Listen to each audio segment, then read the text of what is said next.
Right, let's talk about Endgame, the new book by Omid Scobie.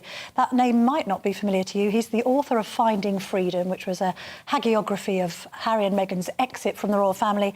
Just to fill you in on Omid, I mean, I used to work with him because I covered the royal beat for many, many years. He used to come on royal tours, ask me how I broke my stories. I used to tell him, share a bit of my wisdom. And now he is basically in the habit of turning over the royal family in any way he can, seemingly on behalf of the Sussexes, although they insist that they don't brief him at all and that they have no contact with him and they couldn't possibly comment on some of the allegations in this book, which include that Harry is willing to forget the royal row, but Meghan refuses, that Meghan ran Scobie when he was being harassed online. They're not friends, but she did manage to call him when she noticed he was getting some grief on social media. Princess Anne was apparently behind the eviction of the couple from Frogmore. Meghan and Kate were encouraged to dress like Diana. Kate's scared to do anything other than photo ops. Also takes aim at the king, as we would imagine. He's often envious of his son's popularity, said to have used Harry's teenage drug troubles to improve his own image. The King called Harry a fool to do the Netflix series. Probably most people agree with that. William is hot-headed. He's a company man, increasingly willing to allow the palace to deploy dirty tricks. Both him and the princess are said to have found the lampooning of Harry and Meghan on South Park as hilarious. They probably weren't alone there. Let's bring Tom Bower into the conversation. He's a journalist, author and royal biographer. Tom, what do you make of Endgame so far? Let's start with the author, Omid Scobie. If you followed royal drama, you know him as the co-author of Finding Freedom, which might as well have been titled Harry and Meghan, Heroes of Our Time. Scobie presents himself as an impartial journalist, but let's call it what it is. He's a Sussex cheerleader. This book, Endgame, follows the same pattern: unverified allegations, anonymous sources, and a clear agenda to tear down the monarchy. It's no secret that Scobie benefits from being seen as the Sussex's mouthpiece, even if Harry and Meghan publicly deny their involvement. And can we talk about integrity? This man has been caught in a legal trial, admitting his sources were directly linked to Meghan. Not exactly unbiased journalism, is it?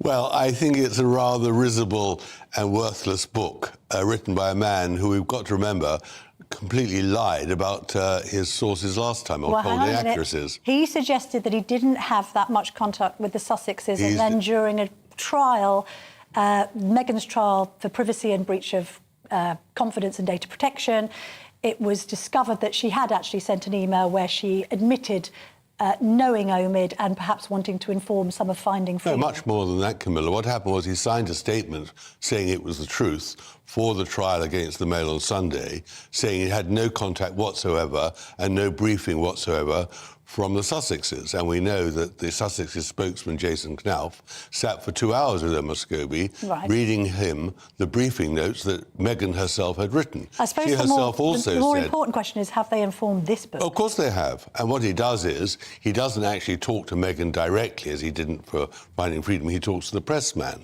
or presswoman. I mean, they change all the time. But the whole point about what I'm trying to say about Omid Scobie is that he was absolutely inaccurate in the sworn statement he made, and that in itself was a catastrophe because it, in the end, went against the Mail on Sunday. But the point about the current book is this, that Omid Scobie clearly has nothing new to say.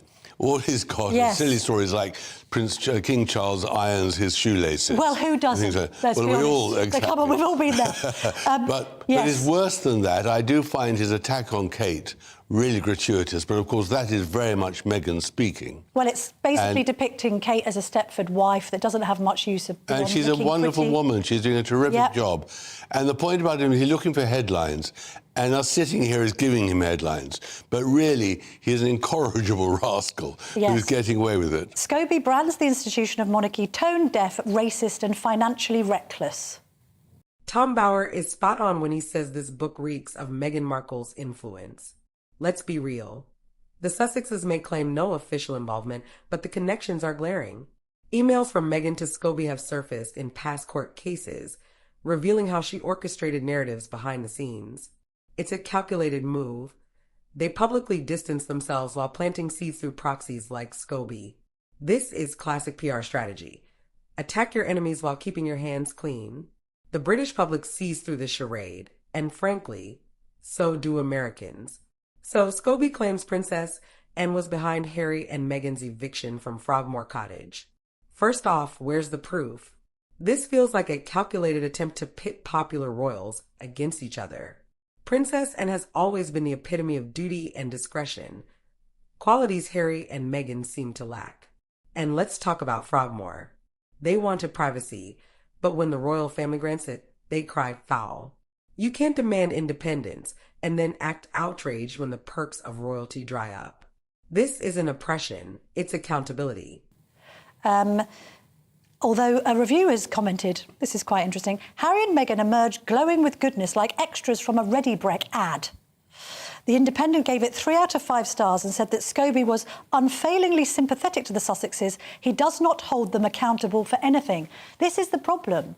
Where's the accountability? Is it everybody else's fault, or might the couple have at times been at fault? But it's not the trouble. The point is he is their spokesman. That's why we know. Unofficial? Well, quite official, because we know... Unpaid, apart from the proceeds of the Well, book. of course, but we know that from Finding Freedom, the statement he signed, which was untrue, inaccurate, whatever you want to call it. Again, he's saying he's had no help. Why would he be praising the Sussexes other than being as their cheerleader? And this is the really important part about this book. It shows the Sussexes are continuing their war. They are all the time looking for a way to needle and to discomfort and to destabilise the royal family because it's in their financial and professional interest. And that is really where the sin of this book is. That actually the attack on the royal family is Meghan and Harry talking in their anger that they can't actually make any headway in California, in America, with their careers, other than by rubbishing the royal family, who tried their hardest to make them feel at home and all the rest of it. And so I think what Scobie's doing is quite shameful, but on the other hand, what I think Meghan and Harry have done is quite shameful, Although so they're in the as an same author, boat. I mean, he's got his shtick, he's doing his thing, he's making money from it. Is there something slightly admirable about this guy's chutzpah? I mean, he's come up with 2 books. The press are all over it. Well, they are, because we know from the first book that it was Meghan speaking, and now we know it's Meghan speaking again. And so this isn't because the book contains amazing revelations. It doesn't at all. But we know that he is the tool of the Sussexes. And as the tool of the Sussexes, he has done the best he can to blacken the royal family. Any hope of reconciliation between the king and his youngest son, or the royal brothers, Tom? Absolutely not, and nor should there be. I mean, the Sussexes are beyond the pale, and they should stay in Montecito.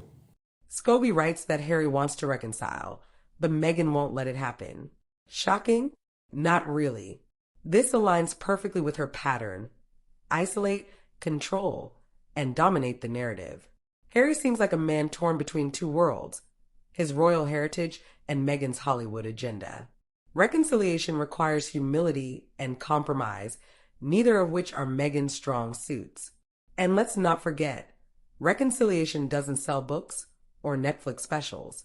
Playing the perpetual victim does. This isn't about family. It's about monetizing grievances. Here's where Scobie's bias becomes laughable. Accusing King Charles of exploiting Harry's past? Let's not rewrite history. Charles has been a steady, if imperfect, father figure. The real exploitation is coming from the Sussexes, who've turned their family drama into a multi-million-dollar industry. It's rich to criticize Charles while conveniently ignoring the Sussexes' Netflix deal, Spotify podcast, and tell-all memoir. If anyone's cashing in on personal struggles, it's not the king. Doesn't particularly help the king's image, though, to be estranged from his son, and indeed his grandchildren. Scobie isn't going to write the 3rd book. I mean, he's busted it now. He's said all he can. Do you reckon? Absolutely. Well, he's got nothing new to say in this book. Might Meghan write a book? I mean, yes. Interestingly, Scobie's boasting about knowing who the so-called royal racists are, plural, but he won't name them for legal reasons. Isn't the biggest danger that Meghan pens her own autobiography, blows the whole thing to pieces? Well, I described in my own book on Meghan who the 2 people were, and there's no legal reason why he can't reveal it. It's just that he's too scared to do it. But the truth is in my book about that. But I do believe that Meghan is writing her book. Right. I do believe that will eventually come out. That's how that will be their meal ticket when the Netflix money goes. And that'll be a huge sensation, because Meghan has, what she says will be damning of the royal family, very difficult. And that's why I've always felt that King Charles and the Cambridges have not handled this properly. They should be much more on the front foot. They should actually condemn the lies and the rest that are put out in these sort of books. Bower raises an excellent point. The Sussexes' relationship with the press is deeply hypocritical. They claim to despise tabloid culture, yet they're experts at weaponizing it. Scobie's book is another extension of their PR machinery. They attack the royal family through leaks and proxies, all while painting themselves as innocent victims. This isn't transparency, it's propaganda. Let's zoom out for a moment. As a Republican, I see this as part of a larger cultural trend. The Sussexes represent everything wrong with woke elitism: entitlement without accountability, victimhood without evidence, and privilege masquerading as oppression. This isn't just a royal issue, it's a cultural one. In America, we value hard work, integrity, and resilience. Meghan and Harry's saga is a cautionary tale about the dangers of victimhood culture and the erosion of personal responsibility. Bower exposes a critical flaw: Scobie's credibility. If he lied about sources in the past, why should we trust him now? This book isn't journalism. It's fan fiction for Sussex supporters. Credibility matters, and Scobie has none. The backlash against Endgame is telling. People are tired of one-sided narratives that vilify the monarchy while excusing the Sussexes' behavior. This book might sell well, but it won't change public opinion. The more the Sussexes attack, the less credible they become. The British monarchy has survived for centuries because it values tradition and duty. The Sussexes' actions undermine these principles. As Americans, we don't have a monarchy, but we understand the importance of preserving institutions. The royal family isn't perfect, but it's a symbol of stability. The Sussexes' behavior erodes that stability for personal gain. South Park's parody is more than a joke, it's a cultural commentary.